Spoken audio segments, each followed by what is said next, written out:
I will call the meeting to order. Please stand for the Pledge of Allegiance. I pledge allegiance to the flag of the United States of America and to the republic for which it stands, one nation, under God, indivisible, with liberty and justice for all. We will have roll call, please, Ashley. Councilmember Gross, Yes. Selby, Yes. Miller, Yes. Pelican, Yes. Mayor Muller. Yes. Okay, first of all, welcome to all of you for coming. I thank you for your attendance here tonight. And I just wanted to, for those of you who have never been to a meeting before, we always have a citizens' comments portion of the meeting. So at that time, we allow you and give you your opportunity to come up to the council, talk about whatever's on your mind. We only ask that you walk up to the microphone, state your name and your address, and go about your business. So at this time, then I will open it up for citizens' comments. So if you want to approach the council, now is a good time.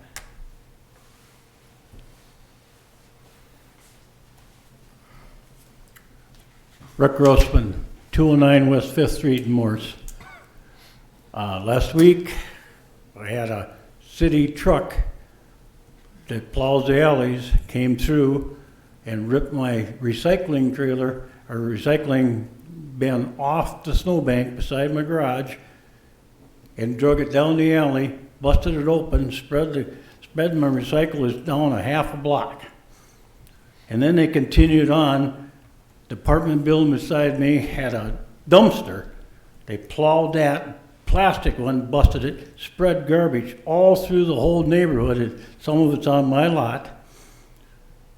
And I called Engelbretson today, and I told them it was a city truck that broke my my recycling trailer. And they said, "Well, you got to pay 85 bucks." I said, "No." I said, "I'm not paying 85 bucks for my garbage can."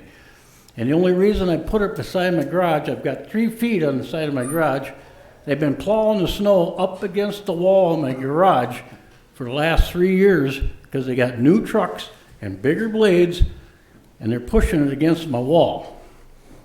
And then last summer, they came through with the big road grader, and they ripped up half of my sod. I've got 3.5 lots, and nobody came back to clean it up. And I had to get out there and clean all my sod up and reseed my grass.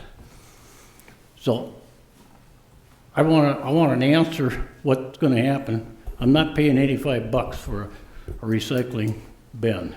What day of the snowstorm was that? Was it Wednesday or Thursday? Well, I can't tell you. Can't. Okay. So we had a. But I've been there 27 years. I've never had them touch my garbage cans, period, All right. until they got the new trucks. Well, and I think typically how, just so you're aware of what protocol is here when we take citizens' comments, we really don't get into a dialogue at this point.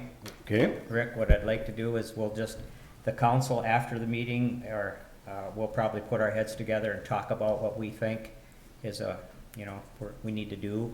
Okay. And then one of us will get back to you preferably. And Well, probably I think it needs to be turned over to the city manager, and I'll look into it. We can file maybe a claim with our insurance company. I mean, the one thing that, it gets really difficult when there's a lot of snow. The alley is 20 feet wide. It is not the gravel. It is 20 feet wide. Typical alley right-of-ways are about 20 feet wide. And so it gets really difficult, having all the stuff in there when they're coming through. I don't know that we bought a lot of new trucks lately. Yeah, and they're bigger blades. We'll look into that, and then I'll get back to you on it. Yep. And try to figure out, because I know that's a problem in other places too. If you watch the news, that garbage cans are being tossed all over the place, and the garbage company's not going to pay for them. So I guess I wasn't aware that was Okay. happening here. But Well, it wouldn't have bothered me if he just stopped and put it back. Right. But he drug her all the way down the goddamn alley. That's what pissed me off. yeah, well, it's good to know that. Yep. So So- we'll look into it. Okay. Thanks for coming in, Rick.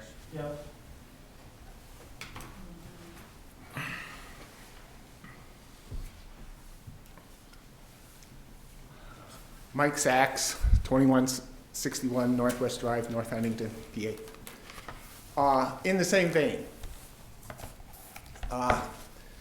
this city has a problem with the drivers this year compared to other years.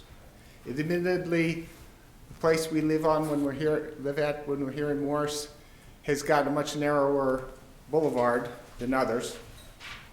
So they have to pay more attention when they're clearing snow. In the past, maybe once or twice a year, sometimes never during the year, you wind up with a little bit of snow on the sidewalk. However, this year, not in November and December, but since this year, virtually every time they plow snow, we wind up with snow on our sidewalks or in our yards from plowing Meadow Lane and or Ridge Road. It really isn't, somebody needs to do some training or use a different vehicle.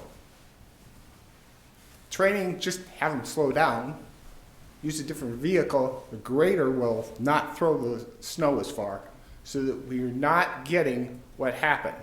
I've had multiple occasions where there are 2+ feet of snow on the sidewalk for 21 times 50 feet of the sidewalk. That just should never happen. So somebody needs to address that issue in terms of competency of the people doing the work. Second item, and that's somewhat related, snow emergencies. Most municipalities, when they declare a snow emergency, will prohibit parking on streets in one direction, allow parking on some or all of the streets in the other direction, and then have a changeover to the snow emergency and reverse that process. Morris used to have that. It's probably a couple of decades ago now. But they changed that, so now you eliminate parking any place in town. You know, the consumers here are the people who pay taxes in town. Their convenience should come into play instead of maybe the convenience of just the maintenance department, public works department.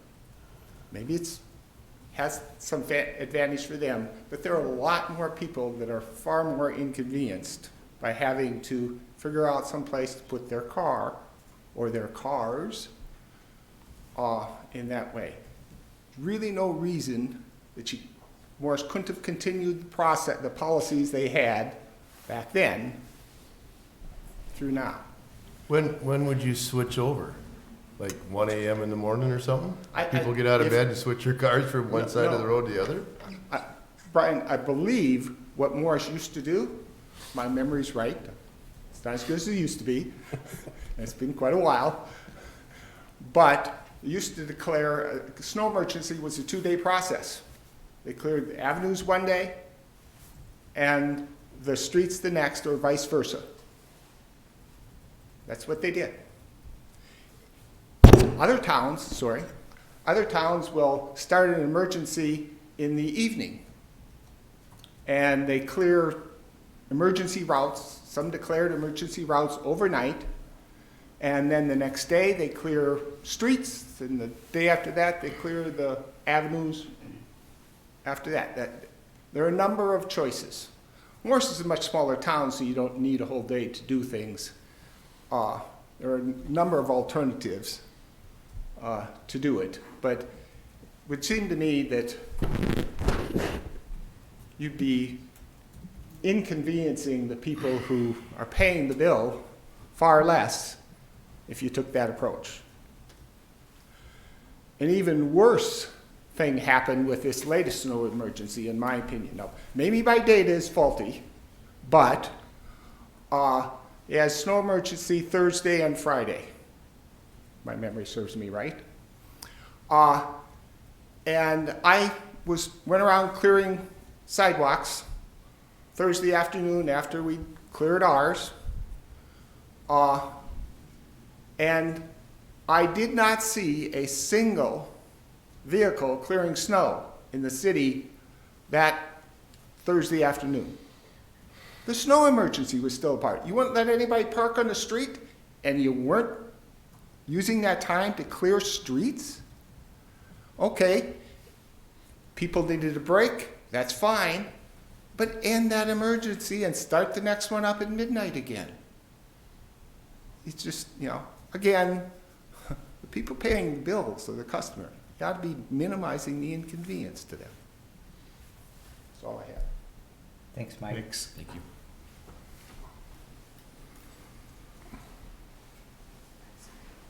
I guess I would say something too.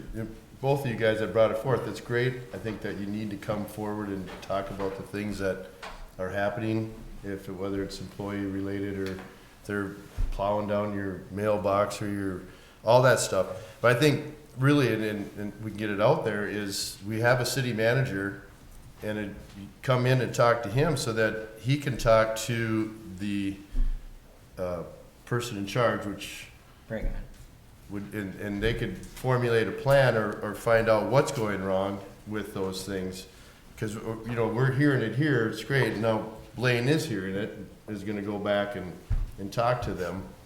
But it is good, with those things, to just come on right in. We had city office there, come right in, talk to them, and then we can get those things settled in that manner. I mean, it's okay to come here too. But that's a much quicker avenue to get some of your complaints out, because he's gonna be the one that's gonna talk to them. None of the council members can approach any of the city employees or them and discuss why they're blasting the snow on your garage or whatever. So I'm just suggesting that's a good avenue to go, because that's what we're gonna do anyways, Blaine. And Blaine's door's always open. Yeah, the other thing I would tell you is I live in your neighborhood. So I know that since 2007, there's been a number of years that I had to clear snow from my sidewalk because the boulevards in that neighborhood are too narrow to have snow thrown up. So it has to come up over the top into your sidewalks.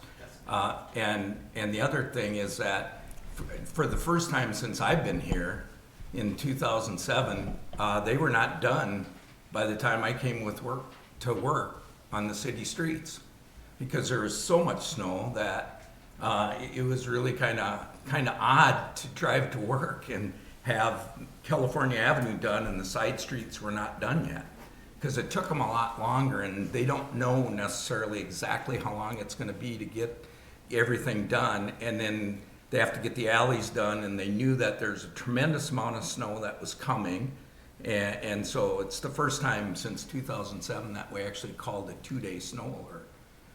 And then when they're done with their stuff, then they can cancel the snow alert. But they had to come out the next morning and finish everything up. So that is something that we wind up taking a look at, and then they work closely with the sheriff on how all that stuff works. Another problem I have, I live on Highway 28, 5th Street. The state trucks come in and they're running hard. I've got probably a 5.5 foot bank out there, and they come in hard. They actually throw the snow over top the bank onto my sidewalk. That's another problem I have. I've got stakes out there to show where my sidewalk is. And that stuff's hard and wet.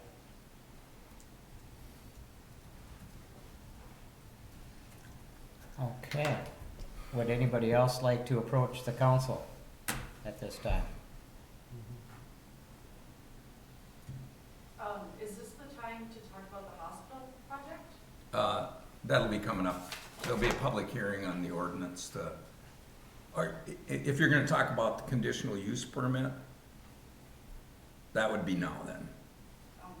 Well, But I have many issues, so I don't know where you want me to start. This would be the place though, right? Or So there's two issues being handled. The planning commission handled the conditional use permit for the hospital project and made a recommendation to the city council so they can look at it. If you want to make comments on it, I would say now's the time to make those comments, because there won't be a public hearing on the conditional use permit later. But we also have the ordinance to vacate First Street from Columbia Avenue to Montana Avenue. The hospital's gonna make a presentation like they did at the planning commission meeting that you were at on that, and then the city council will address whether or not they're gonna adopt that ordinance. So there will not be a second public hearing on the conditional use permit. Is it okay to talk from here and not go up to the microphone because it looks like it's taller than me? I would almost, Well, you can pull it down, but we're recording the meeting, Okay. and that's part of the public record, Okay. is the discussion, because we won't be able to hear you from back there.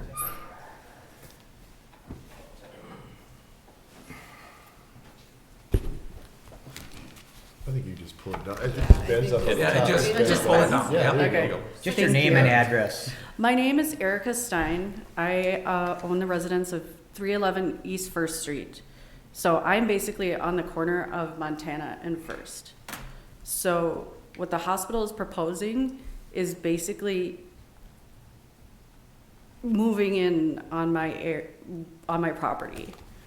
And from what I understand, this is probably gonna be like a 14-month project that, my concerns are, one, devaluation of my property. Like, and also bus routes. We have children on the block. How is the bus gonna run? And also noise. That's a lot of noise. And I don't know if anybody else has dealt with any construction or anything around your property, but it's from 5 a.m. to about 10 p.m. And yes, I understand that they work from 7 until 5, but there are diesel engines running all of the time. Like, I can feel the vibrations in my house. Like, is it gonna affect my foundation? Does it affect my windows? These are things I'm concerned of. Also, we just had that avenue redone. And am I gonna have construction crews parked there? And is it gonna ruin that avenue that we just made nice? These are my concerns. Thank you, Erica. So I think, Erica, you should Where- mention that your location is right on the other side of Montana. Can we show the picture I was gonna try to of figure the, out what the hospital is planning? Scroll down I first. believe that's the avenue that's on, Brian, you got a map on here? It was on there. Oh, Scroll down. oh, Just time well, there we go. We're gonna drop to, Right on the corner. to Montana. She's Okay, where's, So there's Montana's label and she's okay, straight across and this is Columbia up here. from the ER. on this side. Running left to right on the page. Right this way. Yep. Then we're gonna So like here's the Courage Cottage up here. accept Right here. from And Montana's the first, this first block. That's always been right blocked off there already. Impress myself. Are you good? I just wanted to kind of show like where I am. So I'm basically right here and it does not look that beautiful. But what I'm gonna say You is, didn't have to admit so that. people are gonna be driving this way and then that avenue right there is where people are gonna be forced to take a left. And that's where my driveway is, and right now, I don't think that avenue is prepared for that amount of traffic, especially during the school year. Cause I mean, we're really close to school, and I'm just concerned, like, this is right in front of my house. So I just kinda wanted to show you guys where I am and from what I understand, property here was purchased by the hospital.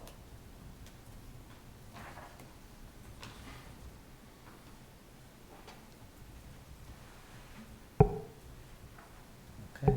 Is there any questions or? Erica, are you on Montana Avenue, like next to My the house forest is fire? technically on First Street, 311 East First, but my driveway faces the avenue. On the corner of Yeah. Montana and East Oh, First. okay, there it is. So Right. you're on, whoops, yeah, okay. So you're across the street from like the Courage Cottage? Would be like in here. No, here. No, you're straight across from the ER. Straight across from the ER right now. Yeah. Go down the next picture, would you please, where it's got the, there you go, Oh, that's. I think. Okay, so this is the current ambulance garage. This And is you're- Montana, this is First Street. Is this your house? Yes. Right here. Okay. Yeah. So the current ambulance garage is right at the intersection essentially of First Street and Montana. We're actually moving the entire emergency room, including the ambulance garage, further to the east. But yes, this would be one way and not really considered a through street, but it will only be one way out of this parking lot that's off of Columbia. So I get this straight, your property is on the west side of Montana Avenue, Right there. correct? Right there, right on the corner, right there. Yep. Okay, Yeah. okay. Okay.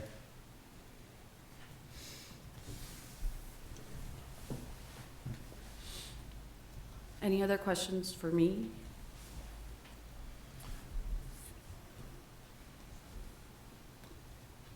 So your concern is the traffic coming out of the parking lot?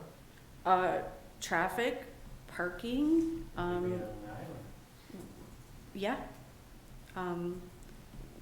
Where How am I- far are we vacating the road down, or proposing Just to to vacate? Montana. Just to Montana? Yeah. Yep. So that First Street, is it South First Street or First Street? First Street. First Street will be right from Montana, you can take a right, or go west on that, just like normal, you just can't go between Right, Montana and Columbia. right. Okay.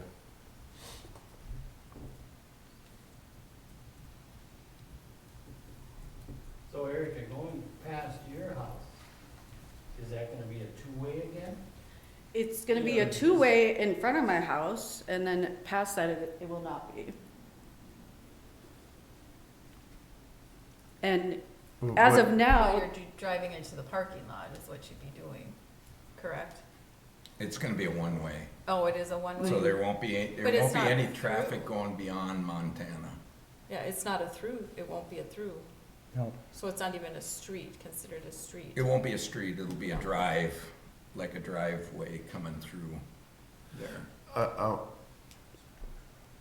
Going west of Montana, Will be just like it is now. just like it is now, it'll be two-way. It's just going east of it, yeah. come up to an end right Yeah, there. no, I get it. So it's just like regular, except for right at the corner there, it's different. It's gonna be a T Yeah. there. Otherwise, it's gonna be two-way traffic down Montana and two-way traffic west on First. All right, I understand.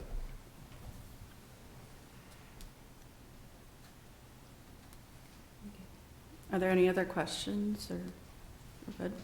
Okay. Thank you. Thanks, Erica. Could I ask another question? I have no familiarity with this. Well, But one of the things I can share is that after we're done with citizens' comments, there's gonna be a presentation by the hospital on this project, and then there's gonna be a public hearing to talk about that, because that's part of the ordinance to vacate First Street. So there will be an opportunity to talk about, you know, what the project's gonna be as part of that public hearing, so. okay. Save the comment for that. Do they actually have deadlines for dates as to when this is gonna evolve, so she kinda knows? I think she'll talk. Is there a time frame that? Well, yeah, that will be part of the discussion, and, You know, what's before the city council is whether or not the road should be vacated, whether or not there should be a conditional use permit to allow the expansion of the hospital. That's the two issues at hand. The actual construction and the time frame of all that construction, there's a lot of stuff that was brought up at the planning commission meeting that I shared some with the city council on that. That's all part of the construction side. So when you're talking about the actual project versus the building of the project, there's some recommendations that were made as far as communicating with the neighbors and the public as far as what's going on with construction, just like they got done doing a surgical building there, and some issues were brought up as to what happened with that. You know, so those things will all be brought up and worked out, but they don't have to be finalized as part of this discussion. So anyway, the main thing is, Eric is in a situation where it'll be kind of a dead end for her house on the corner, which, so the traffic in there is all gonna be going circular down Montana. Cause you're gonna be able to come up First Street from Main Street, Yeah. but then you're gonna have to go left on Montana. And the one-way is gonna come in from Columbia. So don't you think that her situation is she's on an island where she's gonna take the blunt of all this traffic? If she has to back into Montana, and when you've got all this traffic flowing through there, something will have to be done. So Second Street's the through street. Right. South Street's the through street. First Street is not a through street. So if you come up First Street from Atlantic Avenue, you're gonna stop at Oregon, you're gonna stop at California, and so people coming up that street are not gonna be people driving through. They're gonna be people that are going to their houses, or, you know, to come into the emergency room, you're gonna come in through South Street and Columbia Avenue and stuff.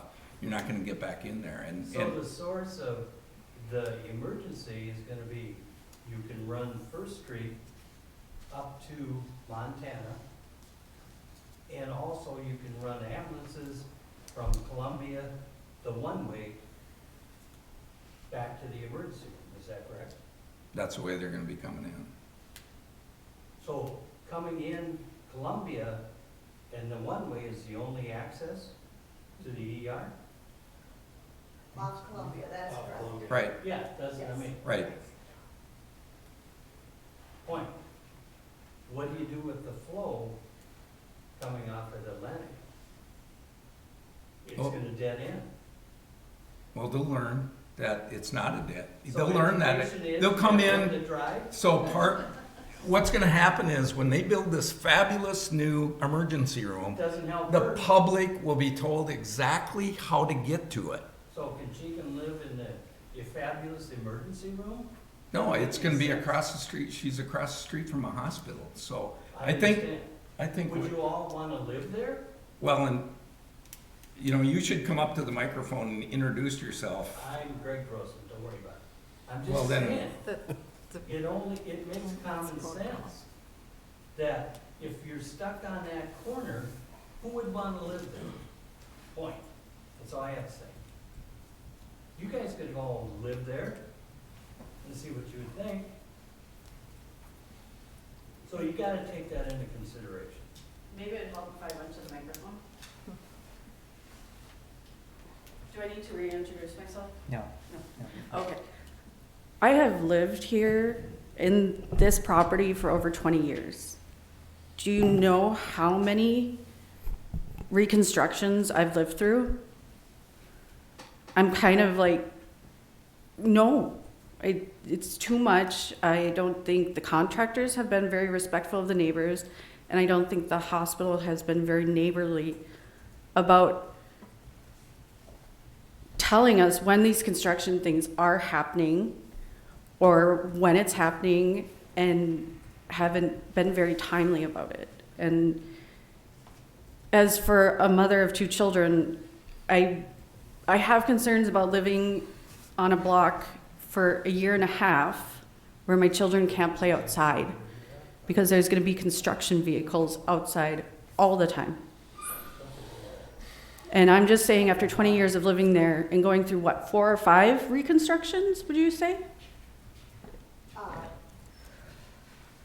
roughly 3 or 4.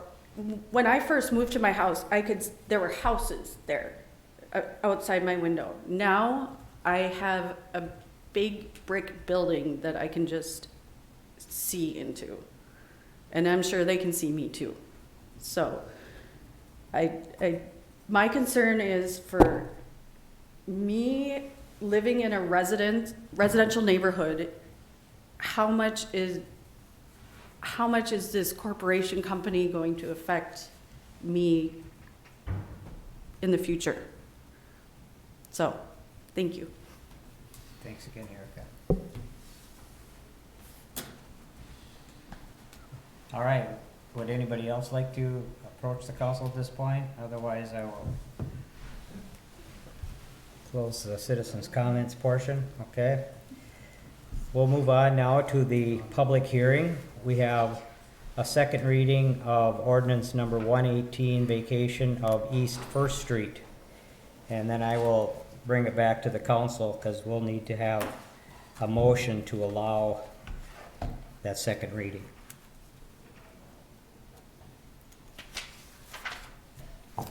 Yeah, we need to have a motion to allow the second reading of the ordinance, and then we'll have the public hearing on it. And after the public hearing closes, then it'll come back to the city council to consider the adoption of the ordinance.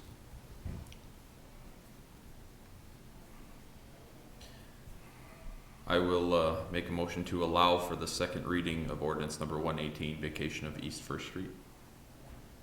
I will second. All right, we have a motion and a second on the second reading. All those in favor, say aye.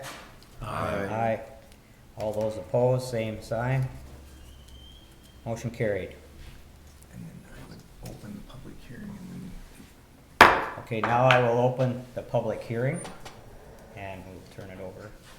Okay, thank you. I'm Carrie McEvely. I'm the CEO of the hospital. I've worked there 28 years. I've also got Susie Eklund with me, the Director of Nursing. She's been there 32 years. And Brad Hackenmuller, who is with Carlson Levine, and he's the general contractor for this project.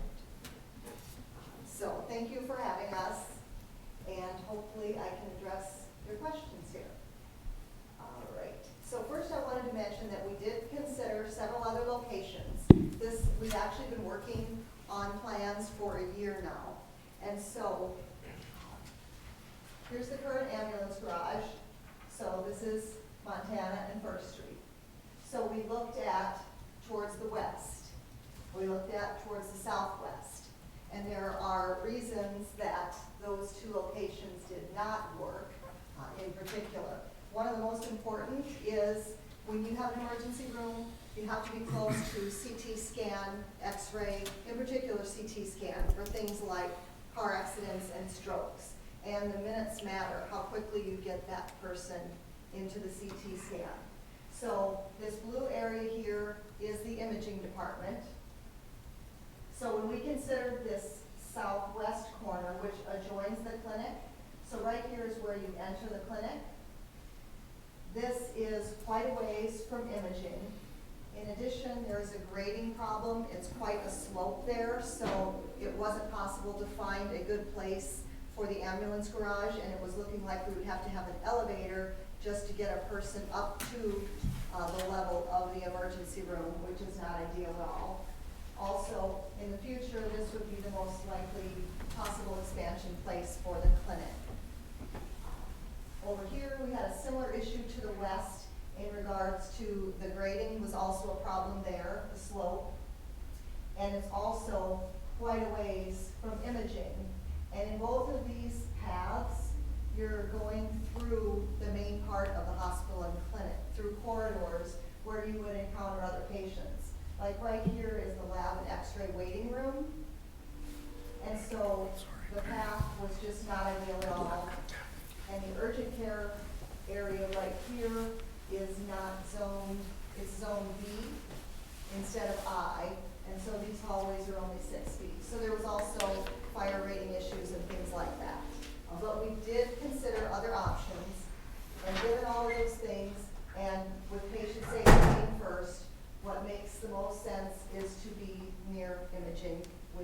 north side of the building. I do think that there are some advantages to the location. Right now, this is the current ER entrance. It is not level, and it is not handicap accessible for people who are arriving at the emergency room on foot or by a loved one. This is where the ambulance pulls in, so they're pulling in from the west side, and that is also curved and sloped to get into the ambulance garage.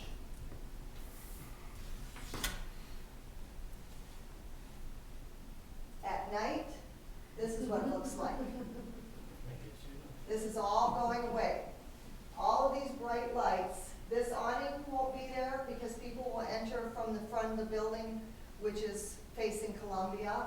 This bright red light around the perimeter of the ambulance garage will be gone, and there will not be emergency signs facing First Street anymore. If you remember from the original rendering,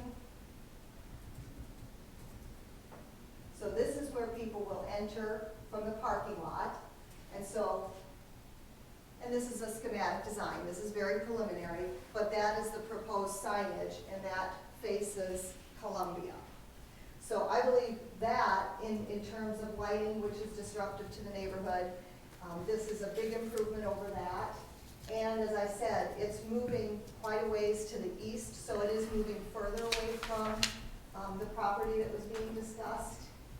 And in terms of the construction, it will all be between Montana and Columbia. So reasons why we need a bigger ER is our volumes are up 8%. There are some safety issues. Mental health, we only have one secure room right now, which is camera monitored. There's no ligature. Nothing the person can throw, that sort of thing. We need 2 of those. Currently, the nurse has to take the patient out of that secure room to take them to a restroom.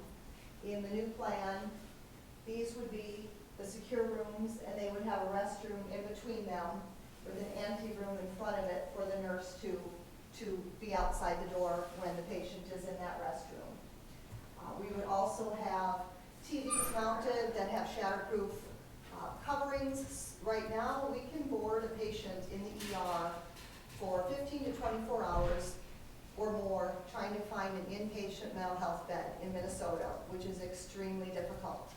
Sometimes these are children, and those beds are even harder to find. And currently, they literally have nothing to do. There's no TV. We can't give them an iPad or something like that. They can't have their phone because all of those things can be thrown. So there's pretty much nothing for them to do while they're in our ER. And there's just more and more incidences of that, so we need 2 of them. 2 trauma rooms, which would be immediately accessible from the ambulance garage or on this side. Here's 2 more exam rooms on the other side, and a couple of, we call them fast track rooms for things like IV fluids and less acute cases.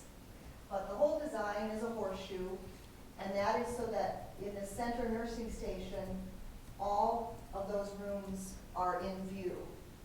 Currently, 2 of our exam rooms are not in view of the nurses station. And the other safety component is in our current emergency room.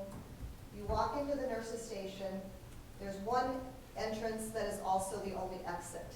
So if you're in the nurses station and someone comes in there and is behaving in a threatening manner, and they're blocking your exit, you have no other way out of that nurses station. This is going to have 3 different entrances to this nurses station. And it'll have plexiglass around this side so that they can see around to all the exam rooms. So those are some of the considerations. We also have more privacy for the patients because they can be transported more in an offstage manner. So from this purple new part of the building, there would be this yellow hallway goes down to an elevator where they can go upstairs to have surgery or be admitted to med-surg floor. There's also a hallway that goes directly to urgent care because those two groups work together quite a bit. And there's a hallway that goes out to the main part of the hospital. So all of this that takes place can be more behind the scenes and more private for the patient. Any questions so far? I just had a question regarding law enforcement. When they bring people in, how will those types of patients, I guess if you will, where will they be? How will they be Right processed? here, so the ambulance goes in right there. I'll show it on here, not my computer. There's a door here. Yep. And there will be 2 designated parking spots over here for law enforcement or EMS. So they would go through this door. Okay. Just curious, is that a through garage where you have the ambulance, or is that just a one-sided? It is, you go straight through it, exit on the other side. Okay, but that's the exit, so that's the exiting point, not, This is the entrance. that's the entrance, This and is the other entrance, side will be the exit is exit. on the other Okay. side. So it's the reverse of what it is now. Okay, thank you. And then this is an exit one way out, but it's not encouraged to be used. It's just there. The sidewalk and parking to the right of where the ambulance door is that farther up into the boulevard or the property there? Or is that aligned with the current sidewalk, the edge of the street now? Are you going farther than what the street is? It is aligned with the current. It doesn't look aligned. So if you look at the street further in the background, like if it's like a true cat, like see how the boulevard is further out? We have the, If you go up at the top, yeah, it looks like down farther on First Street, like this is going up farther into the boulevard where the sidewalk is. There is no Yeah, sidewalk on the next block. That's that block that we own, just the grass on between, what are those streets, That- Susie? Between Montana and California? That's on the south side, I think, I'm not sure what it of is. First Street. On the west side, I don't believe there There's is a sidewalks there. sidewalk there. Yeah, There there's a is, sidewalk that goes Cause down. I take care of it. There's no sidewalk going north-south. or there's- Okay, and just so you know, this is just a schematic design rendering. This is not perfectly designed as it will be. Did you buy the property straight across from the yard? We do not, currently we own, let me see here.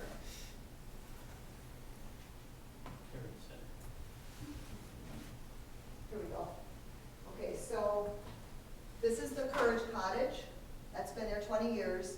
This house we own, it's our on-call house for lab and x-ray. This is Dr. Anderson's house, and no, we're not buying that right now. We may at some point in the future, but no, we don't own that house. And you're not, so, Yeah, that's I guess when they vacate the street, how far into, like I don't know, or how far in are you going, like? The street would only be vacated to here, is that right, Blaine? Well, that sidewalk's on the street. Right, On this side of Montana? right. So, but First Street from Montana to Columbia Avenue would be vacated. And what happens is the vacation results in half of it going to the property owner on one side, half of it going to the property owner on the other side. They own all but Dr. Anderson's house. And so at this point, I believe you're in discussions with acquiring that from Dr. Anderson. The street. The street He doesn't have portion of interest it. in owning half of the street. So then His house. their property line would be just inside the sidewalk, and from our understanding is the sidewalk would remain, Right. you know, through there, the way it is right now. Yep. Yeah. Is that, or is that in front of, that one's straight, and it's the street sidewalk? I was just wondering, like, if that was there. Yeah, It's possible the rendering was not exactly to scale or lined up correctly. But the Well, why sidewalk, wouldn't you take out the other houses to the south and clear the hospital area? It seems, take out these houses? no, take out Anderson's and take out Erica's and that next one, then you clear your zone all the way, I call it to the south, but towards Atlantic Avenue? Why wouldn't you do that? Well, we don't own these properties. I know, but you're gonna have to take them out. Would you wanna live there? They don't, well, that's, Actually, I mean, in my Who wants to opinion, these live there is my properties, question. these, Who wants to live there? I was trying to answer, these properties are both already across from the hospital, and we do our best to, we're gonna do green buffers, we're gonna do our best, we're gonna do the lighting that you asked us to do, it had already been planned that way. We're going to try to make this as friendly as possible for a residential neighborhood, which is where it's been located since 1951. Okay, the only question I have is, would you live there? Sure, yes. Okay, that's all I need to know.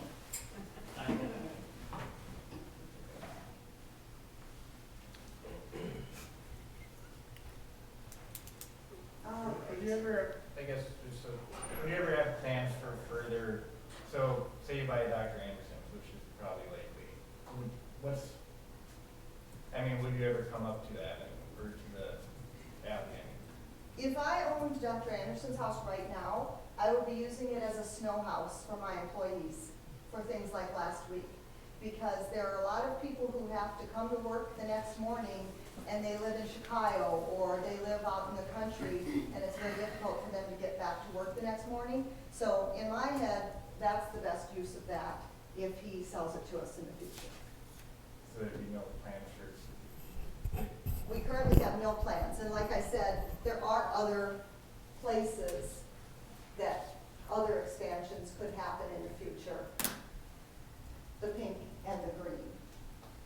So I would not foresee any further moves out towards First Street. if you own the property, would you ever possibly change zoning there? Or you would have to revisit that? Well, I think that's what the conditional use permit is for, is to allow us to operate. so hospitals are allowed in the residential zone, but it requires a conditional use permit. So you wouldn't need to change the zoning if you're gonna be doing hospital construction. Okay.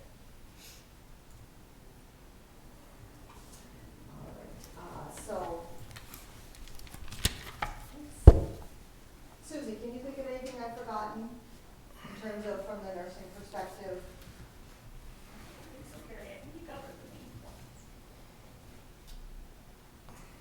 Currently, we don't have a waiting room. If anybody's been there, there's just a vestibule. So there would be a waiting room for up to 15 people. That's right here. So that's also a plus. It'll have public restrooms, vending area. There'll also be a consultation/grief room.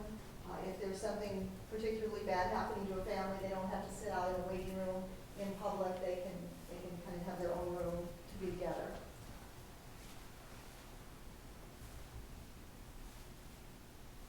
So it is definitely our intention to be their neighbors, and we certainly can have communication meetings, we can have emails, weekly update emails, if I can get everybody's email addresses. There's lots of things that we can do to communicate the progress of the project. And we certainly want it to be safe. We'll follow all city ordinances in terms of hours of the day. If it's 7 a.m., if that's the start, maybe the hours are 7 a.m. to 5 p.m. If it's 8 a.m., it will be 8 a.m. to 6 p.m. roughly. 4 days a week is what Brad is telling me.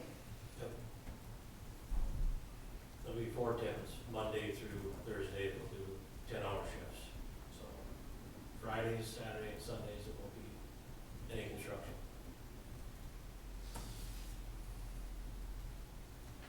And the length you're guesstimating will take how many months? We're guesstimating is about 14 months. 14, okay, that's what I thought. Didn't you talk about some fencing that would be up? Yeah, the entire site, when it's under construction, we'll have fencing around it and locked during non-construction hours, so nobody can accidentally wander in there, for their safety. Our staging area will be, to the one side on the grass there, where we'll probably have a construction trailer, let construction workers park over there. We'll keep that clean and safe as well.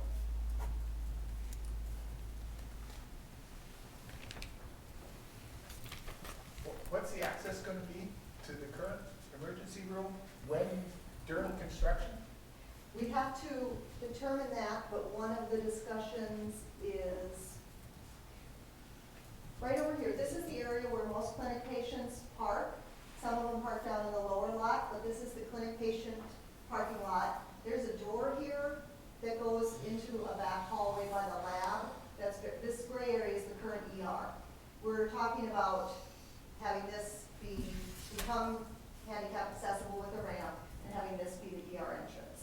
It's not finalized yet, but yes, we need to determine something as a temporary entrance for those 14 months. Because the old ambulance garage will have to come down.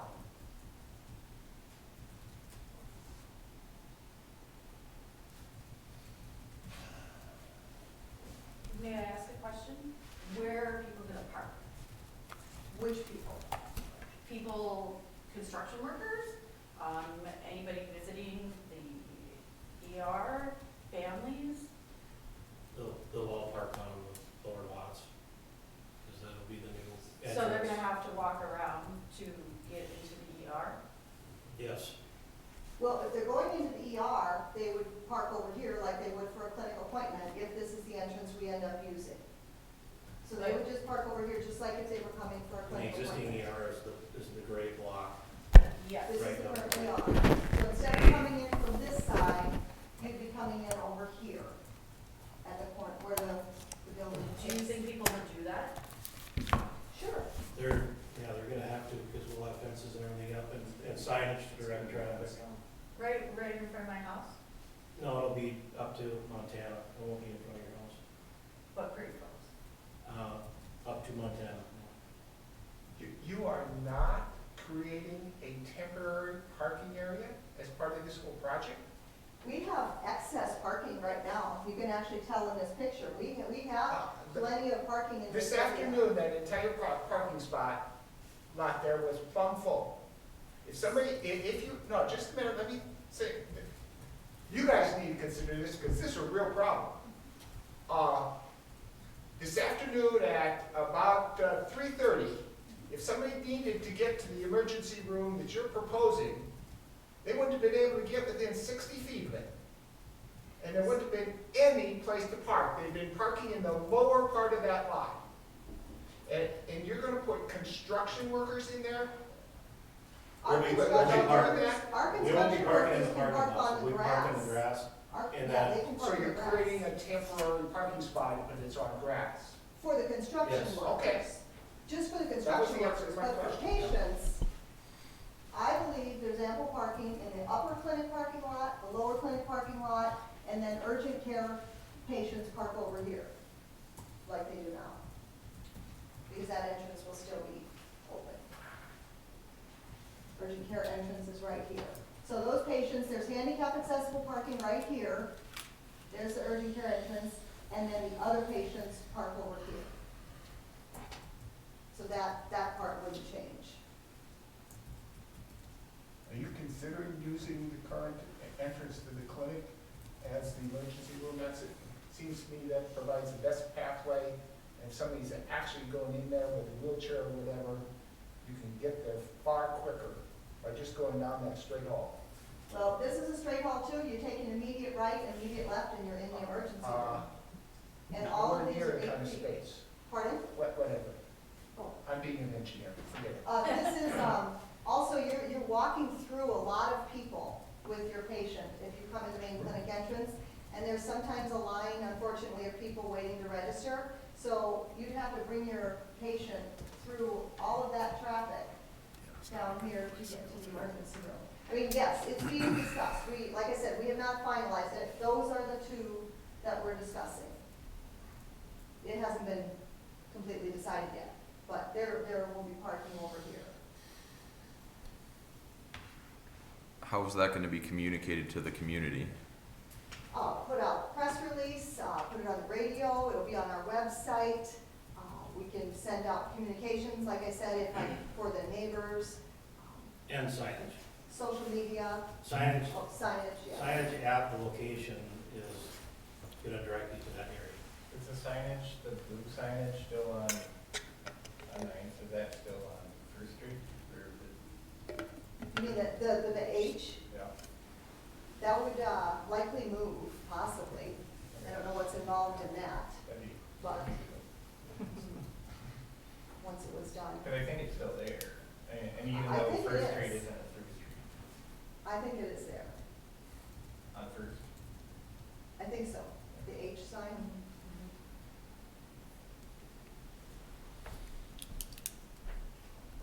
Other questions? Would you ever consider buying more houses closer for like winter boarding? Sure, we'd consider it.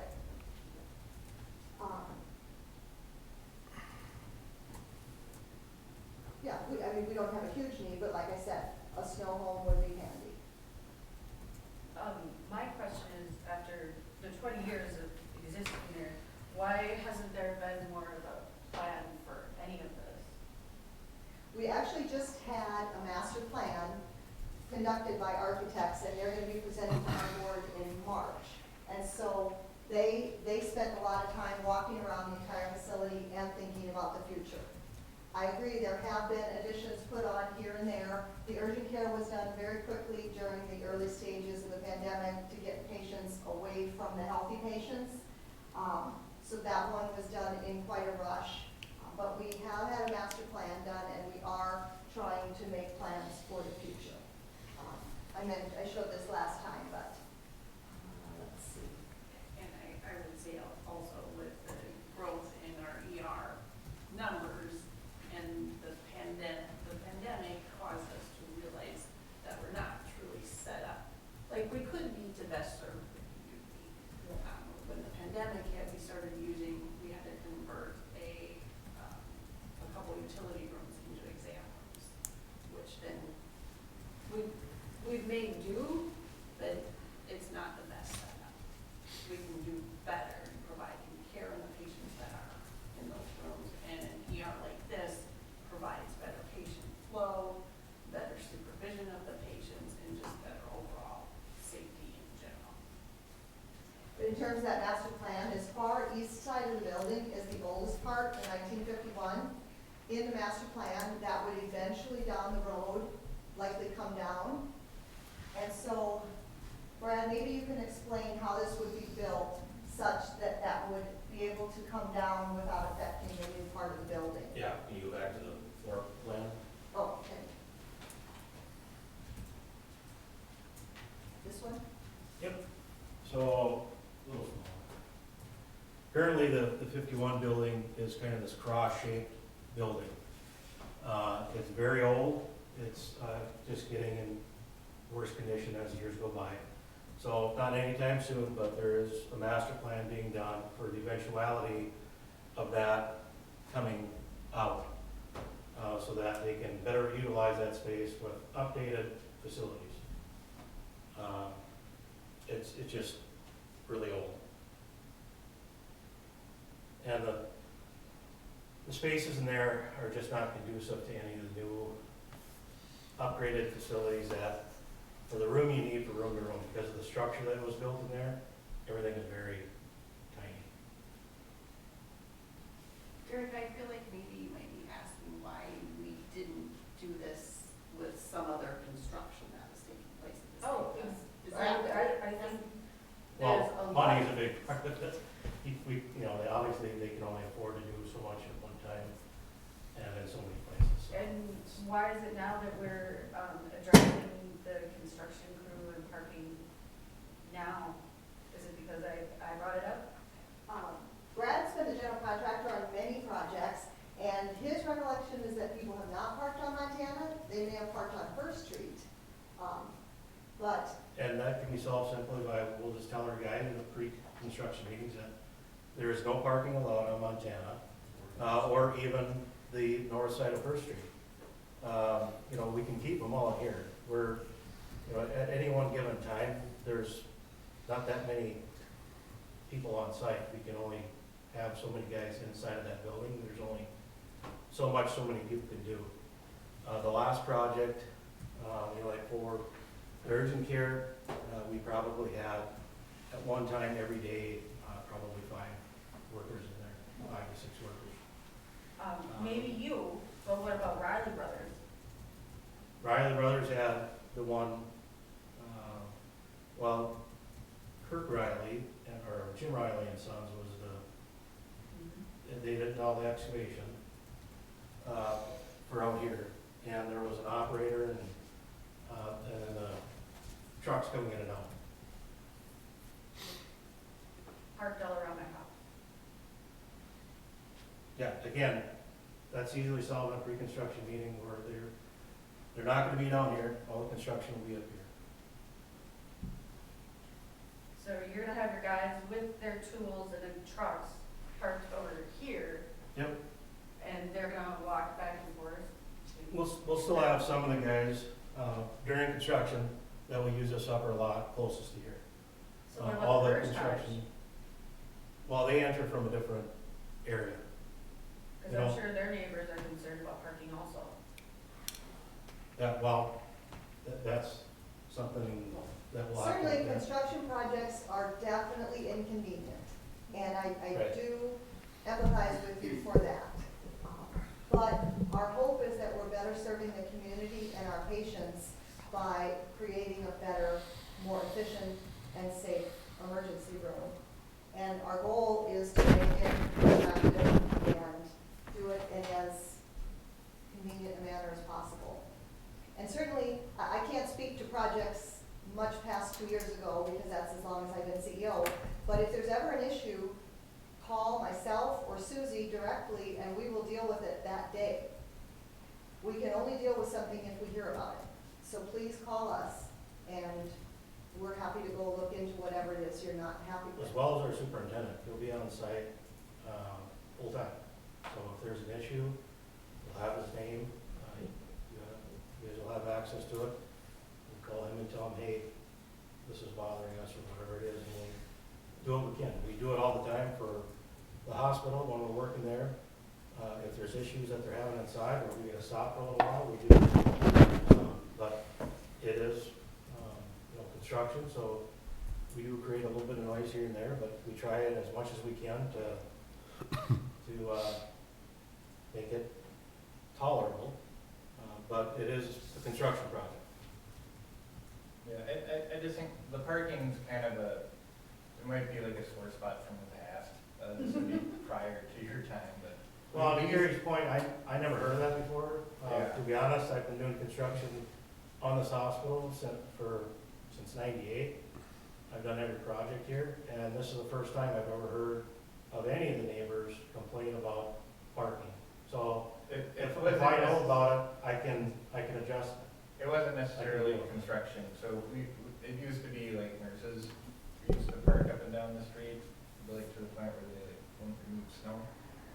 And I remember like, I think it took a while, but I think there was like, strong threats from Rao, and then they stopped. To get But, people like, to get us park to- in our Yeah. employee parking Right. lot. No, yes. they had to be like, I think they were actually like, Threatened to be like fired. threatened and threatened to be terminated, what I had heard. We'll do whatever we can to But not. I mean, it was hard to get them to stop because it was so convenient to park there.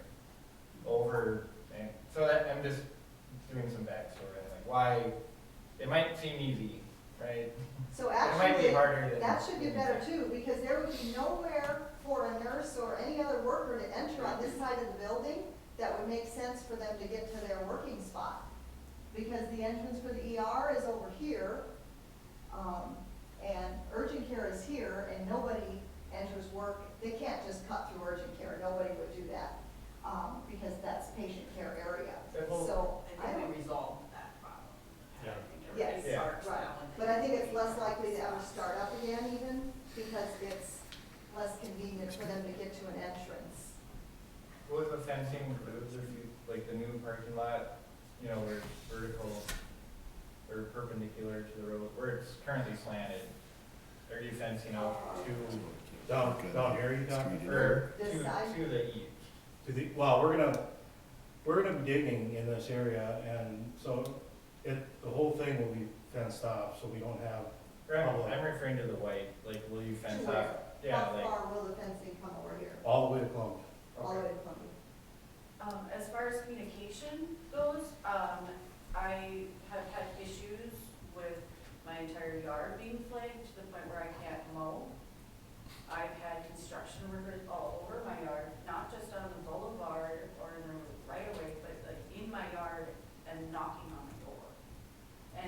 as of me, concerned about this, trying to call the hospital and the city, I have not gotten a clear answer, and it wasn't until I had to go and ask a construction worker, what are you doing?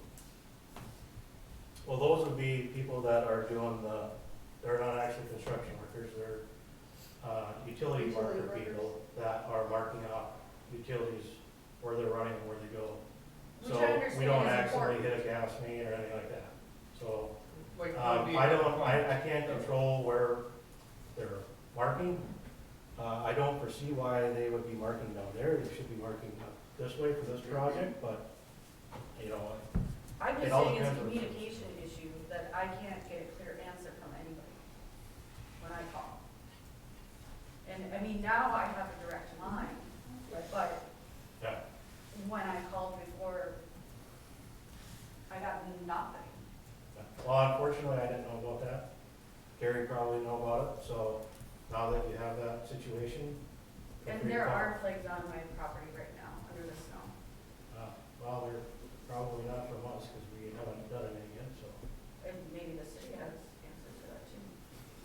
It would have been, more than likely, it would have been like a gas company or a utility company that was laying lines. They do lay lines like in alleys, and when they're doing that, they have to do utility locates, and that's what the flags are, depending on what the flags are too.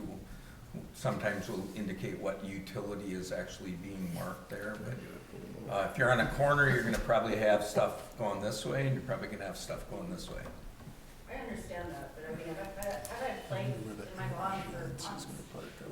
Yeah, but they should, yeah, because they're only good for so long, and How long usually, before you can rip them out? Yeah, 10 The minutes. utility company Yeah. typically doesn't come back yeah, I and don't take think, them out, they, yeah, probably. I'm surprised No, it's they a private property. They don't come and take them out, they'll leave them there. yeah, I take them I all. take them out. Well, yeah, that would be Well, my When I need to typically, mow. they're gonna do the locate right before they come in and do their work, and then they'll be gone, so.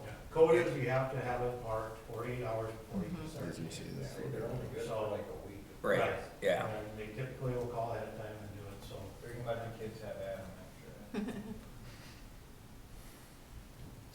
I didn't have anything else for my presentation. I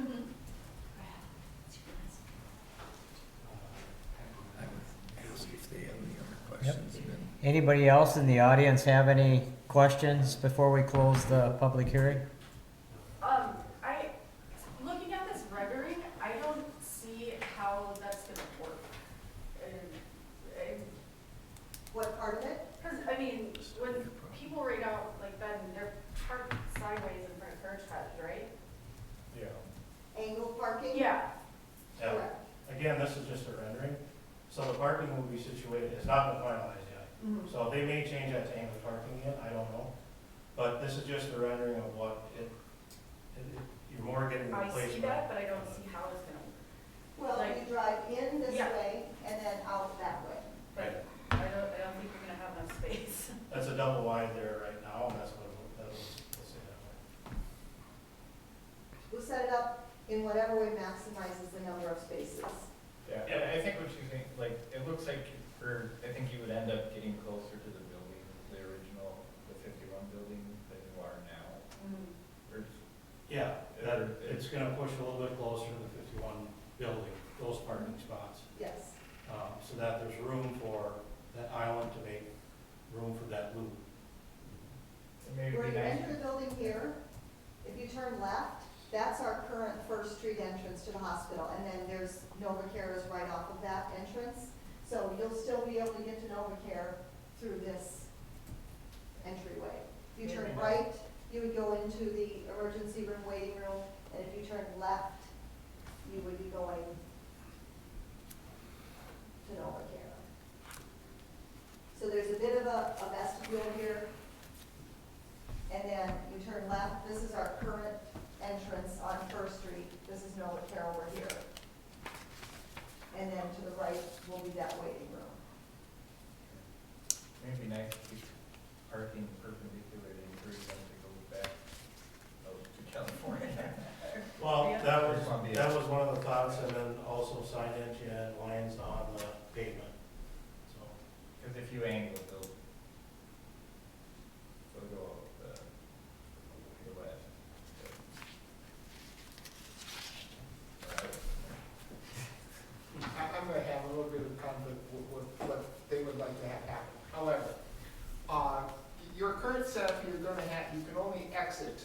to the west onto First Street. Do you have any mechanism for somebody who's truly in an emergency to come in there to the emergency room? No, but there currently isn't a way to get there from Columbia either. So, I mean, all they're doing is reversing the entrance. And this is handicap accessible where the other entrance is not currently. So it's actually making the entrance for everybody better. They just have to enter from the other way. If you have only one entrance, it is not making it better for anybody who wants to get there quickly, who's coming from the wrong direction. Well, they'll have to follow signage, and like Wayne mentioned earlier, the through streets are on either side. So This they is can a go to the- design problem. Right. But Fix it. for security purposes, you really shouldn't have more than one entrance. But that's just me. I This is the understand your current problem. one, and there's no safe place for a car to even stop because an ambulance might be coming in, and this is not Not true. handicap accessible, so the Not other true. one. I've delivered my wife to that entrance in my personal car. Right, I'm saying, but it's sloped and it is not handicap accessible, so I don't know, she must not be in a wheelchair, but it is not handicap accessible. So, Your arguments are facetious because all you need to do is put in a ramp across that curb. No, you can't because you're blocking the ambulance entrance. And If really, you're if in you the park there, you're emergency blocking room, the ambulance garage. If there's an ambulance in the emergency room, that entrance is blocked. Somebody delivering a patient who has an emergency in a personal vehicle is got just as much moral right to be there as an ambulance does. we would ideally like them both to be able to enter simultaneously, and in this, they can, because an ambulance comes in over here, and a person arriving by car comes in here, and it can happen at the same time. Okay? Why don't, this is just an off-the-wall suggestion. Why don't you put, that's an exit only, just by signage, allow emergency usage only to come in from the west? For somebody who's coming to the hospital from the west, that can be a 4-block difference. I would say that if it's an emergency, somebody's gonna go through that whether there's Well, a that's sign or what I not. would So do. I don't understand the argument here. It's just, they're gonna figure out how they're gonna have it set up, and if there's a sign that says don't go through there and somebody goes through there because somebody's having a heart attack, they're gonna go through there. So But appropriate planning would allow for that. They can. it seems to me that I think they've heard that, so I think, Yeah, we will they'll definitely probably what take it you're into saying consideration. Back to the architect, Brad's the contractor, but we also have an architect involved, and we will bring your suggestion to him.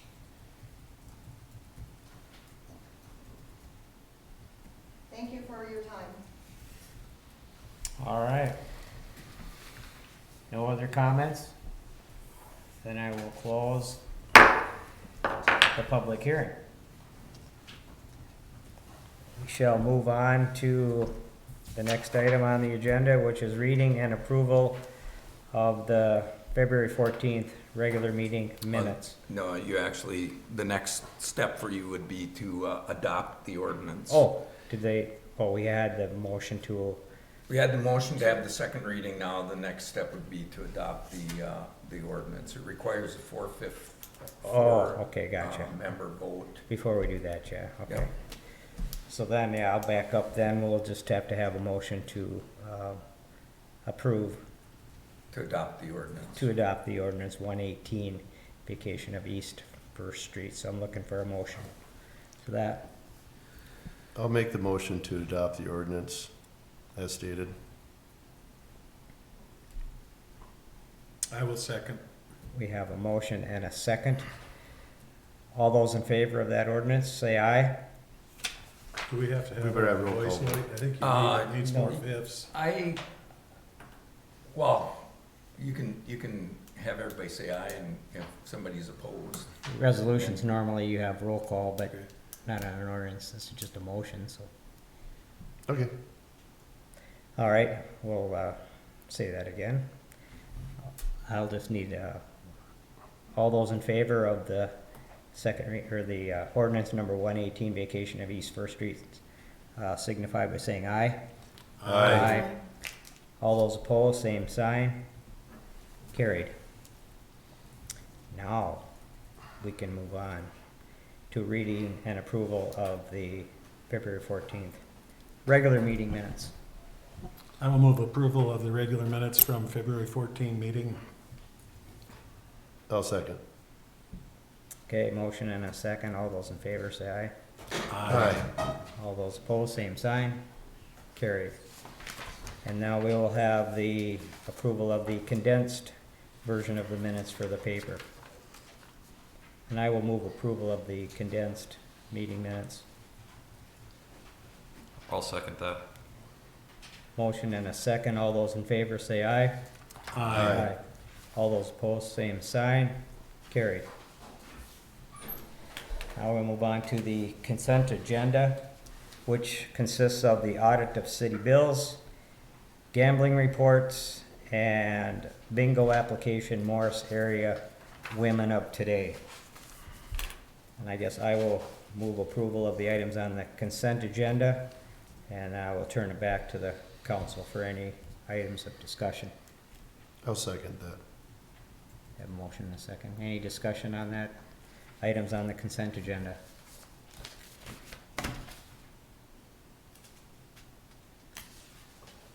Hearing none, all those in favor say aye. Aye. All those opposed, same sign. Carried. Petitions, requests, and communications, we have none. So we'll move on to ordinances and resolutions. Our first resolution is a resolution approving a conditional use permit for an SCMC expansion project. Do we need to do any more discussion on that? I'll just provide some information on it. Yeah, as you know, the Planning Commission was required to hold a public hearing on this. We sent out notices to all the property owners within 350 feet of the project area, and had a very good meeting last week on it. And at the conclusion of that, the Planning Commission voted to recommend to the City Council that the conditional use permit be approved with two conditions.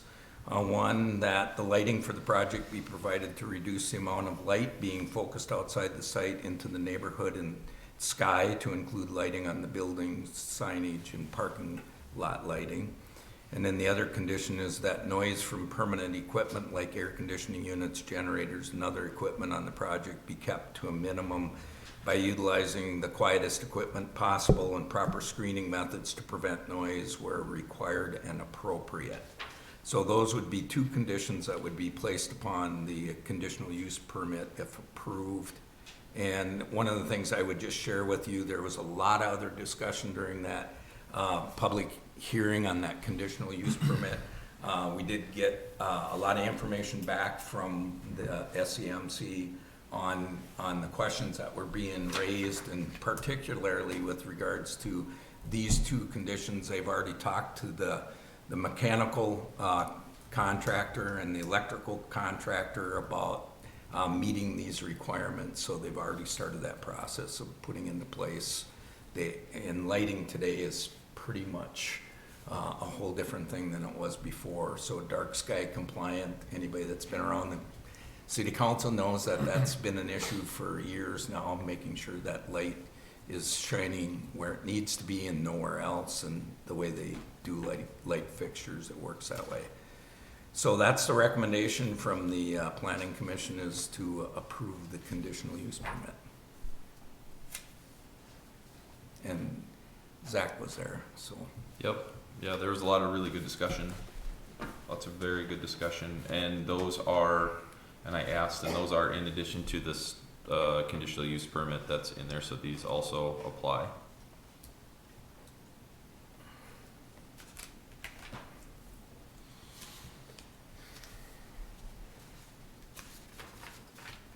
I think just hearing the presentation today, I like it that we're expanding our hospital. I think it needs to be done. And I do understand where you guys are coming from and not getting answers. You know, for projects or calling in and why is somebody in my yard, or why is somebody parked in front of my house, or why is this guy driving a dump truck 40 miles an hour, pass on my road. So I think that's very important as it's moving forward, that there is a direct line for the neighborhood to be able to call and get answers, and get not just an answer, but get something done about it. So I do think that was probably established tonight. I hope it was. So, moving forward, I think it's a good thing to do. So I'm going to move on the resolution approving a conditional use permit for an SCMC expansion project. I will second that. Okay. We have a motion and a second on resolution approving a conditional use permit for the SCMC expansion project. And I guess we'll have roll call vote on that. Ashley? Can I just have a comment before we do that, if that's okay? Just, again, I think your experience sounds like they've been really negative in the past, so I can see where stepping into this, it was like, this is not gonna work. Thank you for coming and sharing that, and maybe you were at the planning commission, I'm assuming, too, meetings, so that faces, it's always good to connect faces with people, and, cause that makes it more real, so, yeah, well, I think this is going to be a good thing for our community, and I also like to see that shifting that whole emergency area and that red lighting too gonna have to be better. I mean, that, and moving that whole area should take off some less traffic down in that corner, so, yeah, and thank you for coming and sharing and voicing your concerns, because I think that's huge in any kind of project moving forward, so, appreciate that. Okay, that's. Any more discussion on that resolution then before we have the roll call? And I'll ditto Kim's comments exactly. It's, it is a community thing, and, we've done these projects, we've done other projects similar to this, and communication is key. And that's, I know you have to live there and you have to deal with all these things, and as long as we are open and communicate, I think we can get through this as painlessly as possible. All right, we will have roll call vote on that resolution, please, Ashley. Councilmember Crowe, Yes. Salvi, Yes. Miller, Yes. Wilson, yes, Mayor Wallace. Yes. Okay, we will move on to the next resolution, authorizing an application to the Minnesota Green Corps program. Blaine, you wanna? Yeah, so we've done this before. We've had several Green Corps service members come into our community to work on various different projects, and Griffin Peck has been working with the university and the other partners in the Morris model. And actually, this is something that I thought about a long time ago. When, I don't know if anybody remembers Dave Johnson, the University of Minnesota forester that came down. We did the big emerald ash, or the ash tree study in Morris with some of his students. And what we talked about was the possibility of, and I think the tree board's already been, I know Griffin's been working with Sue Granger and the tree board members on this, to do a inventory of all the trees in the public spaces. Where now we can do that with GPS.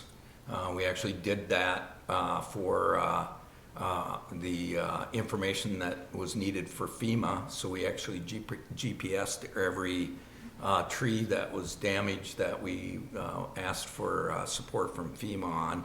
And Caitlin up at the county did the map for us. So we provided the data off of a piece of equipment, and I thought it would be good to have a map of all the trees in our right-of-way.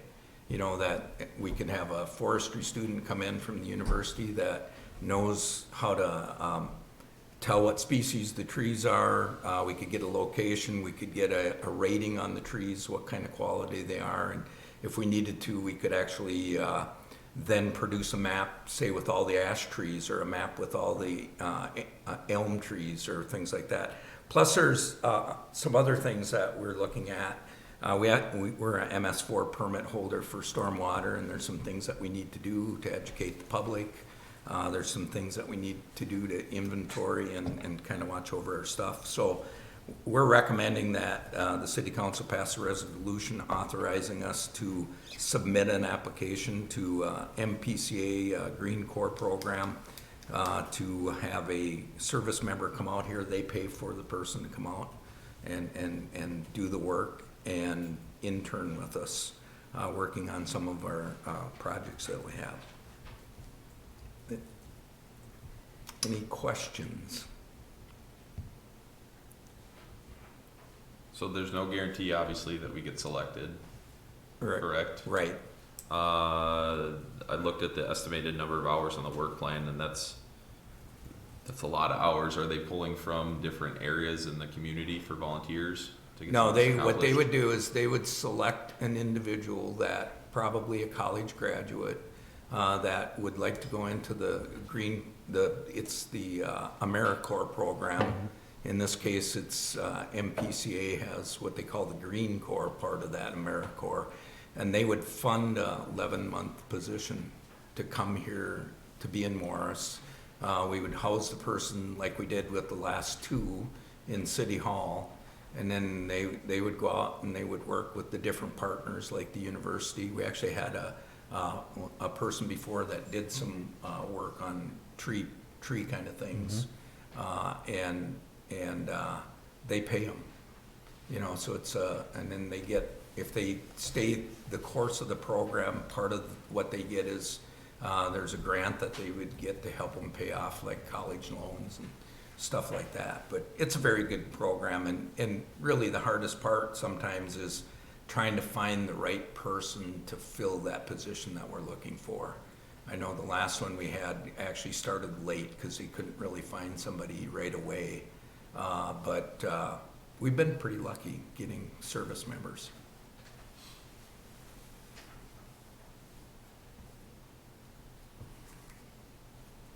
Yeah, I think it's worked out well for us in the past, so hopefully we'll see how it turns out. I will move a resolution authorizing an application to the Minnesota Green Corps program for the year 2023-2024 program year. I'll second. Okay, we have a motion and a second on that resolution. We'll have roll call vote on that, Ashley. Councilmember Selby, Yes. Cross, Yes. Ellison, Yes. Miller, Yes. Mayor Walner. Yes. Okay, next up is the city manager's newsletter and reports.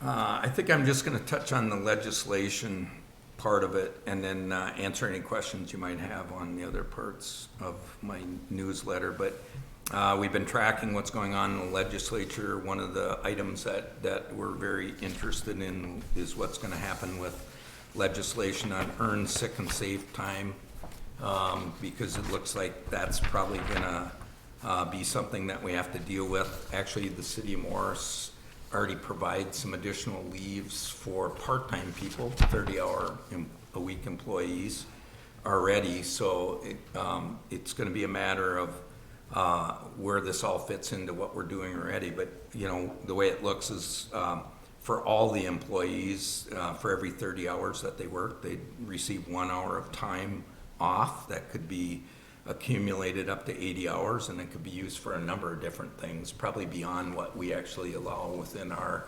leaves. And it's just a matter of seeing what they pass and how it plays into what we're doing here.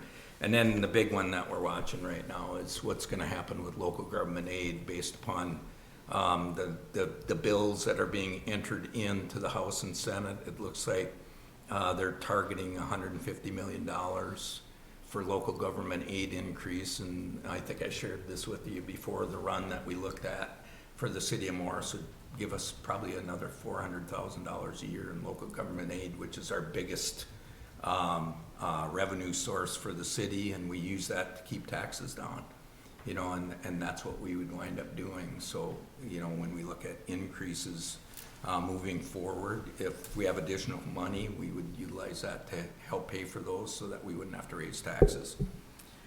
So, and they're moving fast. They're moving fast with a lot of different bills, and getting them done. And I would guess that they're going to be done by the deadline with all the things that they need to do based upon how they're operating. So I would answer any other questions you might have about that, since we've been here for quite a while already. I guess I don't have any questions for the city manager or anybody else. Well, we're looking just here on your note there on the solar systems or water and sewer plant expansion. Can we get some type to see what type of savings we're seeing with where we currently have our solar systems on City Hall, Senior Yep. Center, Library? Yeah, I talked to Griffin about that, so Okay, that's, just- I think that's part of what, we're gonna be meeting with Blue Horizon Solar Energy on Thursday to talk about, you know, potential engineering on the solar systems for the water plant and the wastewater plant. The big thing, you know, we've been kind of at the forefront of doing some of this stuff, and with the solar on the buildings, Otter Tail Power provided a lot of the incentive to do it with their publicly owned power program. That's not going to be available for these projects, but right now there's major federal programs that could provide funding for us to do these. But yeah, I heard you when you mentioned that before, and I talked to Griffin about that, and providing you an update on where we're actually at with what we're doing. We know that we've generated a lot of electricity with these solar systems, and we've learned a lot about them and everything, and this winter is a little bit different than last winter. To be expected with all the snow, but, obviously this time of year is gonna be less than in the middle of the summer. But yeah, so we'll get that data for you as part of this next step, because the next thing that we're gonna do is we're gonna come back to you and make a presentation on what potential solar projects would look like on the water plant, which is on university property, and on the wastewater plant. The water plant is the biggest user of electricity that we have within our city system here. But at the same time, we do have the ability to potentially put up solar that's gonna be a sustainable, renewable resource moving forward. And it's gonna be a big decision. It's gonna be something that, you know, we have to have all the data on it. What was payback again on our current, was it 7 years, so was it like a number that I I remember? But think it was 9 years. You know, a lot of people were wondering, you know, how we afforded it. Well, when half of it was paid for by the credit from Otter Tail. So basically, we paid for half the cost of this system, and you know, we borrowed the money for the other half, and the payback is pretty quick on it. You know, solar has a pretty long life, and you know, I mentioned before that, you know, we literally lost only one panel during that major windstorm we have, and that was probably just a kind of a fluke thing with one of the panels on the end that got replaced by the solar company. But other than that, we really haven't had to do anything. Thank you. Yeah, just the public, different sources have asked questions on it, and does it work? Does it make sense? And if we have the information to present it and show the payback. Yeah, that's one, yeah. Thank you. The part on the architectural plans, will we see anything on this, Blaine? I see that you're Yeah. getting some plans, and is some of that stuff gonna come? Pretty For us. quick, yeah, to be able to take a look at that. The big one that's gonna come back to you here pretty quick is gonna be the plans and specifications for the bus garage. Because that one, we need to get that going to bid it out, you know, so we can build it this year. And as I think I mentioned in here, one of the cities that, you know, and is part of the city manager group that we sit down and talk about stuff. They just let a bid on, like, I think it was Public Works garage, and it came in way under the engineer's estimate. And it's because the supply chain issues are starting to work themselves out on some of the you know, more basic supplies. So when you get into the more technical, you know, fine kind of buildings, you know, that have a lot of stuff in them, prices are still way up on those. But this was a pretty simple building structure, which is what ours is gonna be. And so they're seeing that the prices are coming down on materials. And I was just talking to somebody the other day at the lumberyard, the prices are starting to come down on lumber that they're getting. So that's good news for us. So it should be a better bidding market for us.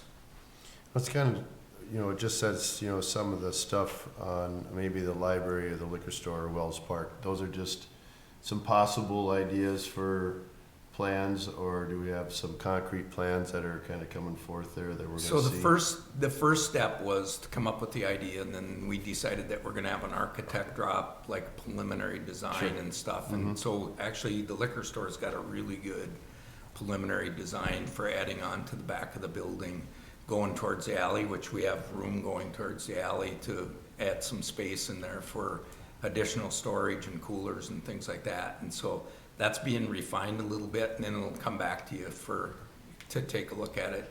Same way with the library, they came up with a preliminary design that you would add, you know, a handicapped accessible bathroom, and then the current bathrooms would actually be okay for being used as bathrooms, but we just don't have a handicapped accessible one, you know, and then following all the rules and regulations. And actually there's preliminary concept and design for a building for Wells Park for concessions and bathroom over there, and we're talking about whether or not there's a grant that's coming open here that potentially we could apply for a grant to put that in. The grant, Wells Park's a little bit different than Palmity-Terre Park because we have the campground there. Sure. And it's a different standard of a park, but yeah, I mean, it turned out like it should. You know, we got some better ideas of things that we need to look at. So the park board will get a chance to look at it, and you know, we've been meeting with transit and stuff on the bus garage, but yeah, that'll start coming back to you so you can take a look at it. Yeah, I think it just, you know, it kind of gets out amongst people, and I get asked kind of questions about that, and I'm like, well, I haven't seen anything on it yet, but this was a good update there, and I could kind of let them know that some of that stuff's kind of coming forward, so. Yeah, we've been talking about the Wells Park, you know, concession stand project for quite a few years already, so. All right, thank you. All right, any other further discussion on the city manager newsletter? If not, we will move on to the next item on the agenda is the board member updates, and that's your opportunity to share any updates from the various boards that we sit on. Anybody have anything they'd like to? I think we canceled almost everyone except the planning commission did meet. Planning commission was, we met on. We haven't met for a while. Okay. Yeah, we met So last the weather. Tuesday, and that was, Gotcha. the majority of that was the hospital. We tabled the other item until March because snow was moving in, so. And I wasn't at the SCIC board because I had COVID, so I guess I don't have anything to report there. Yeah, either. one of the things I would just say with that is, after the SCIC board meeting, we toured the Hudson Inn. And, Dan's done a lot of work in the hotel there. And so I know he's trying to get that ready to open it up, to rent out rooms here fairly quick. But he's focused on everything. You know, the roof was redone, outside was, you know, brand new windows, brand new heating units in the rooms, brand new bedding, everything in the rooms. He's gonna open a restaurant, he's gonna open up the bar. We've already done the liquor license. He's redone pretty much most of the reception area, where he'll have receptions in there and stuff like that. But I think right now he's hiring people, because I talked to somebody that was applying for a job as maybe a night clerk or something in the hotel. But that was the last thing that we did at the SCIC meeting. So it's kind of nice. And he's got his new sign up. If you drive by there, it says the Hudson Inn. Making progress. It's good. All right, any other discussions? Then we will move on to the next item. I'll just, if you want to look at it, I was just gonna hand one of these out to everybody. Just to kind of jumpstart the discussion here we're gonna have, we can just take one, pass it on. It's just, information on open meeting law, it's just, and I just encourage everybody to kind of keep that. I know most of us are aware of, the open meeting law and the exceptions and so forth, but, the next item that we have on the agenda is the city manager search. And we learned that we had originally had a meeting set for March 7th for the entire council, and we cannot do that. It would be a direct violation of our open meeting law, because hiring a city manager, our city attorney informed us that You can do it, you just, it's open it to the has to be, public. it has to be open to the public, Can't but I be mean, closed. what we had set was kind of a closed door meeting, I think is what we were talking about. Yeah, And we do can't, that. we learned that we can't do that, so, we have to, I guess we just have to have a discussion on how we want to proceed forward, and, one of the things that was discussed is to adopt, forming a temporary advisory committee. And I guess I'd like to just throw it back to the council and just see what your thoughts are. I think, my thoughts, I kind of go along with what Aaron was suggesting, is that we have 2 members of the council, along with, staff representatives, probably Whitney, Secretary, Stacy Mogard, and probably Ashley as well. So 3, staff support positions involved in that, and then we could continue to meet on that March 7th, and then we wouldn't be in violation of our, open meeting law. And I guess, I would certainly be willing to sit on that committee, and along with another representative, and I'll just throw it back to you guys and see what your thoughts are, what you think the makeup should be, if you think will work, if it won't work. And I guess as we go forward in this, there's no blueprint for this in our charter. I looked, and, there's no process in our charter that tells us how to go about hiring a city manager. So we're basically gonna create the process. So whatever we do, I want us to just use caution as we proceed, and do things the right way, and then that we get the best possible candidate we can, and while following the correct process. So, this is uncharted territory for all of us. So, any thoughts on how you want to go about doing this? And I think, Brian, to your point last meeting, I think the sooner we can get going, the better. And I guess I would support. I do have some information coming. Blaine, darn it, I forgot to bring that information with me. Blaine did share with me hiring an outside agency search firm. He gave, and I'll get that to you, but he gave me one. The league actually has 3 companies that they recommend, and one of them is the one that you recommend, or you gave me that flyer on, Blaine, was David Brown, I believe. David Groen Associates. Yeah. So that's one company we can hire, and there are 2 other companies that were listed that the league sent me information on. So, and I think that would be something that the committee could discuss, and then bring that back to the council. And I guess how we communicate, electronically, and keeping you guys informed, that committee, I guess the way I see it is all updates, any information we feel pertinent to the rest of the council will have to be run probably through Ashley, and then she can redistribute it, to the rest of the council. So I can't, we all can't just communicate back and forth. So in keeping with open meeting law and all that stuff, we just gotta be very careful how we go about doing this, so we do it the right way. Any discussion or thoughts? I think that makes sense to take some of the staff that the person is gonna be working with, and as many as we can. Obviously, we can't have 3 because then we'd have a quorum, so, yeah, we need to get the ball rolling and decide what we're gonna do. And we replaced our last city manager when we hired Blaine, and we set up a crew at that time and went through and did some interviews. Was part of that, so, yeah, it's not like we're reinventing the wheel. And I think everything has to be confidential in the interview process until that point in time comes when you get down to 2, when you get 2 finalists, and hopefully we get more than 2 applicants. But until that point in time comes, all the communication could be, you know, just more generic in nature, like applicant 1 and applicant 2, or candidate 1 or 2, and we can disseminate information about that for everybody to review, and then when we get down to that point where we're gonna do formal interviews, you know, we have a ways to go before we get to that point, but that's kinda how I see the communication process working. I agree. I think that we should have a 2-person from here, yourself and another member, and then, you know, have a search firm. I think I don't think it's something that we would be able to do. You know, The search firm that Blaine mentioned is the current one that Benson is using, and I guess my initial reaction to that was I just thought maybe we should distance ourselves from them because they're using the same firm as us.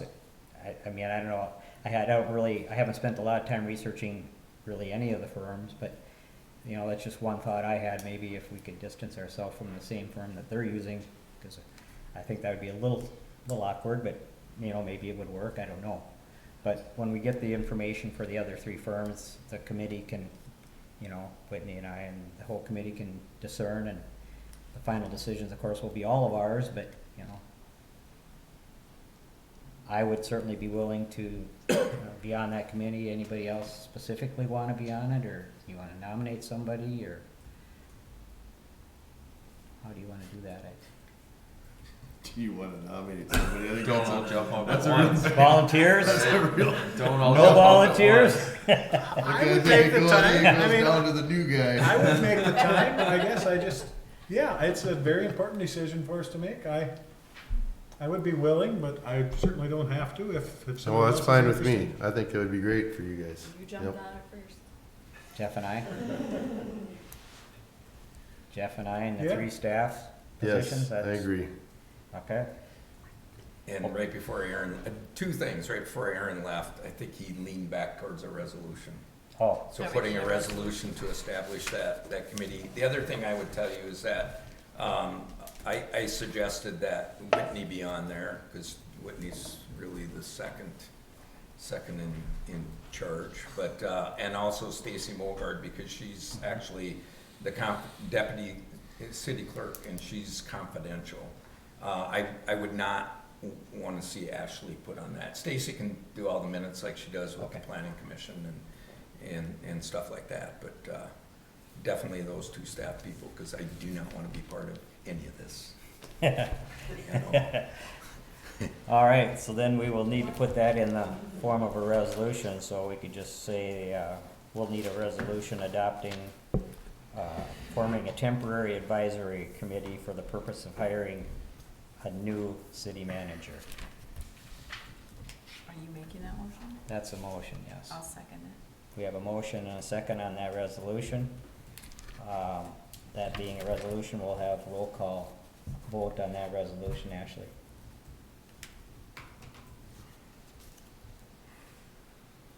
Councilmember Miller, Yes. Delafitte, Yes. Rose, Yes. Selby, Yes. Mayor Wallers. Yes.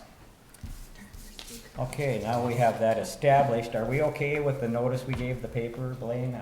So we can go ahead with that March 7th meeting, and we give them an ample, is that enough? notice? Yeah, I think you're okay. So Okay. that's a all meeting, and then you'll be or that's just the It'll be just advisory? for the- That's just gonna be Okay. advisory committee The meeting now. the advisory committee will Yeah. meet on the 7th at, what do you think, 5:15, Jeff?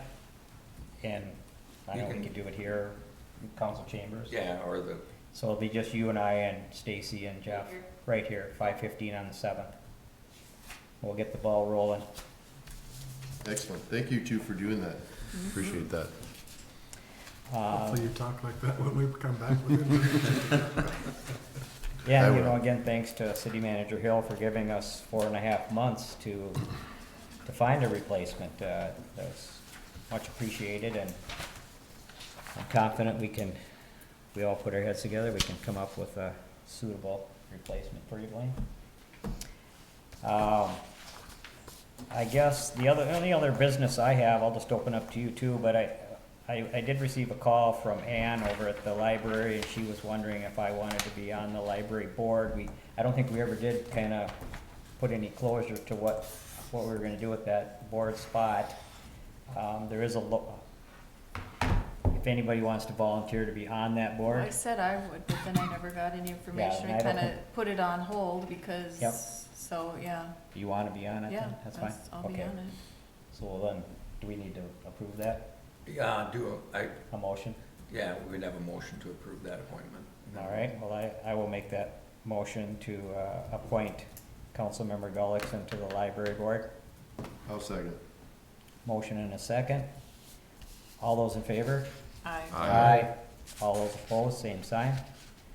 Carried. All right, I don't know, any other informational items? Anything else to come before the council, I guess? you, Blaine, you're gonna look into the snow plow issues then? Yeah. Okay. And just once again, Erica, Ben, and, you know, I really do appreciate you coming in and expressing your concerns, and I know it's probably not gonna be real fun during the construction period, but I think if we can keep the end goal in sight here, I think, everybody's gonna be proud of the new facility when it's all done. All right, anything else to come before the council? If not,